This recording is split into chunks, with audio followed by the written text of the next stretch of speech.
আসসালামু আলাইকুম। ছোট্ট একটা ব্লগ নিয়ে আবার চলে আসলাম। তো আমার বোনের আছে গায়ে হলুদ, মাশাআল্লাহ ওকে অনেক কিউট লাগতেছে। ওকে এখন নিয়ে এসে এখানে বসাবো। সবাই আমার বোনের জন্য দোয়া করবেন, ওর জন্য সুখী থাকে, ভালো থাকে।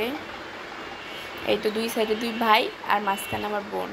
মাশাআল্লাহ সবাই দোয়া করবেন আমার বোনের জন্য, ওর জন্য সুখী থাকে, ভালো থাকে। এখানে ফটোশ্যুট হইতেছে। জানি না কিভাবে আমার ছোট্ট বোনটা এত বড় হয়ে গেল, এখন ওর বিয়েও হয়ে যাইব। সবাই ওর জন্য দোয়া করেন।